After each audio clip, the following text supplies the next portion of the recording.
Hello again, everyone. I'm Richard Weil, and I'm the principal and CEO of National Restaurant Consultants. And we welcome you to the NRC Helpful Moment number 52. And today we're joined again by our good friend and president of Top Line Management, Mr. Brian Devine, Cafe Fuel.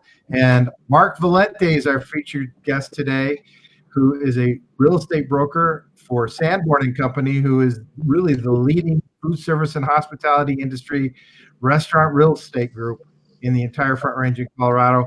And Mark comes from the pedigree of the food service and hospitality industry, a past chairman of the board of the Colorado Restaurant Association, and an expert in food service and hospitality. So Mark, welcome. We're glad to have you. Oh, did we lose Mark's audio? We might have. Oh, okay. Welcome. I'm not hearing a thing Richard's saying, though. Okay, so Richard, we're having that weird issue where Mark can hear me and not you. So I will translate. Welcome, Mark. Richard just said nothing but wonderful things about you. Well, thank you. Okay. I've known Richard a long time. Yes, we have. So Mark, the question that Brian will relay to you is, as restaurateurs pivot to reopening their restaurant, what type of additional communication should they be having with their landlords right now? All right, so Mark, the question is, as we're starting to reopen, what's the conversation that the restaurant owners should be having with their landlords? Well, number one, people have already had some conversations, I would hope, by now, and it's really one of your most important partnerships is with your landlord as a restaurant operator, as that's one of the costs you cannot control. You can control labor and food costs, but that rent and taxes and triple net expenses are there all the time. So it's really a partnership, and I think you need to treat it as such. And you have to be honest and open. You got to talk to him as another business person, Right? Because believe me, they probably have some of the same stress you do. A lot of the landlords have debt. They have a mortgage company. They're paying debt just like you're trying to pay the rent. And you are their sales. So we're the customer. Restaurant owner's the customer of that landlord, just like in a restaurant, we got people coming in for food and beverage. First thing is to communicate. And I think if I've spent a lot of time the last 7-8 weeks talking to tenants and landlords and customers and people I've done deals with and sold their restaurants. And there's been a few that have gotten very little cooperation or communication from a landlord. One thing you need to do is document all the communication. So Right. if a landlord agrees to, defer some rent or only have you pay the net expenses or whatever avenue you choose to do that, you need to document it and you need to get it in writing. So a good way, even after a phone call, is to kind of Mirandarize that phone call in an email and ask them to respond that, do you agree with how our phone call just went? Get it in writing. If you need to get an attorney, do so. Another important thing is you really need to know your own lease.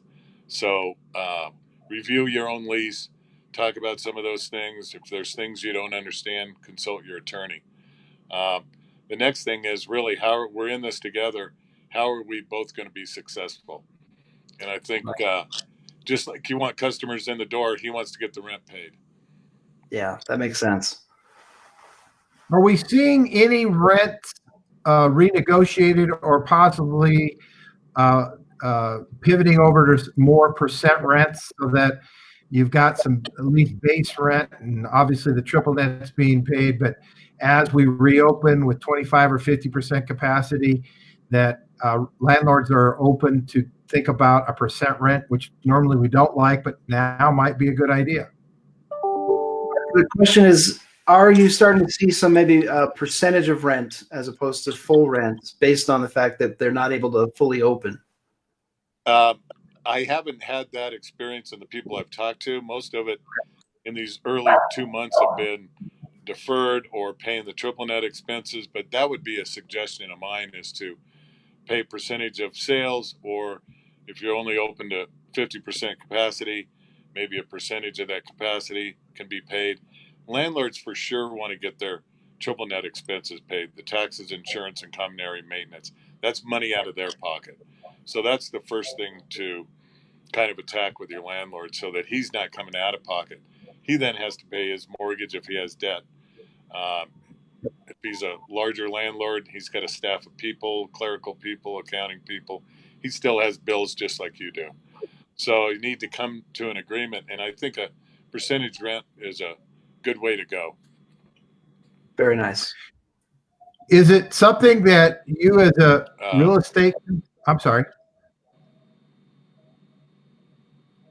Go ahead and ask your question, Richard. Oh, is Richard back there?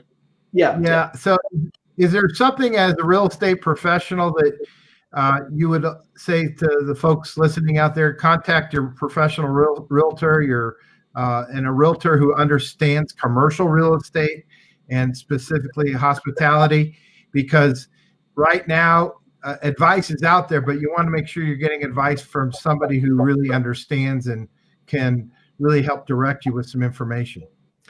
Mark, how can you sort of help guide the listeners today on making sure that they're talking to the right real estate professional to give them the right advice and move them in the right direction with everything that's going on? Well, first of all, you always need to have an attorney, because they're the one that's going to control that legal document. But Sanborn and Company, we work with landlords, we work with tenants. We are full service commercial brokerage firm, but our niche is the hospitality industry, bars, restaurants, liquor stores, nightclubs, and that kind of thing. So we deal with a lot of different things in a lease, and give you advice that regular retail customers don't have: liquor licensing, patios, Right. percentage rent, just a lot of those different type of things. And so I think a company like ours is a good choice. We've got a lot of experience here at the company. I've been here about 17 years. Sean Sanborn's, I don't know exactly how long the company's been around, but probably about 25 years.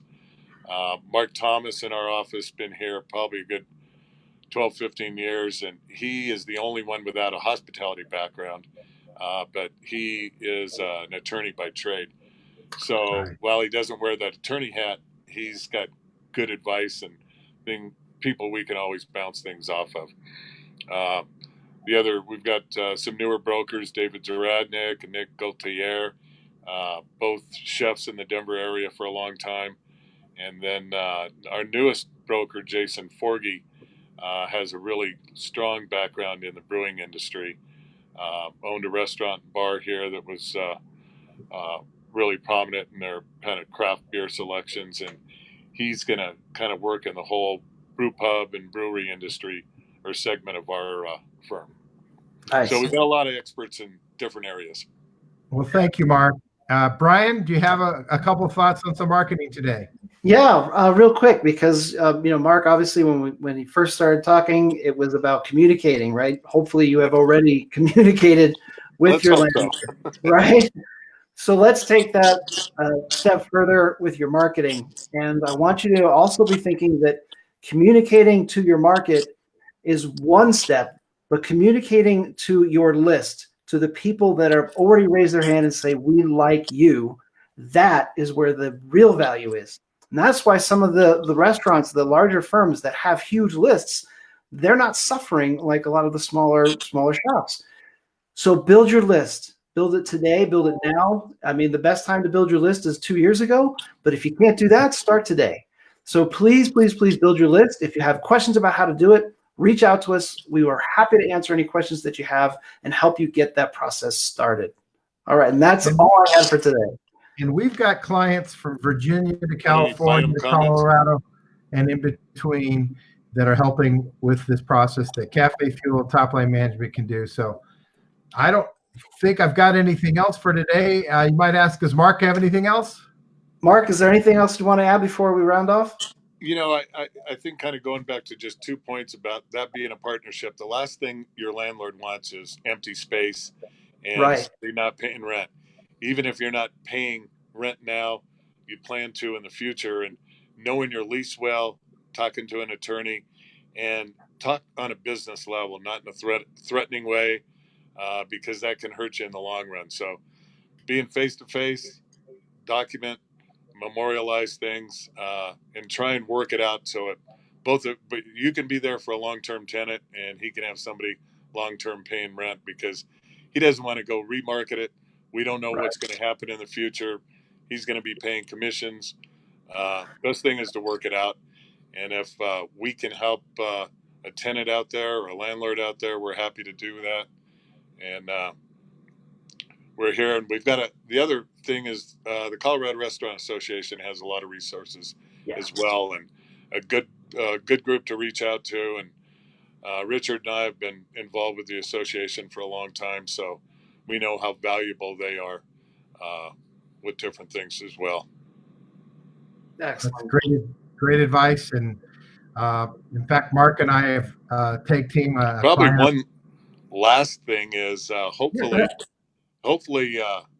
there's going to be some changes with the PPP money, and tenants may have a longer period to pay that back, and hopefully they can find some changes in the percentage that can go to rent. So there may be some relief coming that way, that a larger percentage of that PPP money can go to rent and utilities and things instead of just labor. So hopefully National Restaurant Association has been working on some of those things, lobbying and working on those. So hopefully we've got a little bright news ahead of us. We've had restaurants open yesterday, and people are out in the bars. I saw some good activity and talked to a lot of people that were pretty pleased. So I think we've got a lot of demand out there from cabin fever, and we're all looking to have a adult beverage or something good to eat in a setting we're familiar with. Excellent. Well, Richard, you can close us up? Yep, that's right. Pardon me? So Richard's going to close us up here. Okay. all right, so that's really it for today. Our helpful moment. I want to thank, of course, Brian Devine as always, but Mark Valente. Your information is very invaluable to restaurateurs, even though they've been thinking about these things. If you haven't done it, the key is communications. That's it for today. So long for now. Bye, everyone. Bye. Bye, everyone. Goodbye.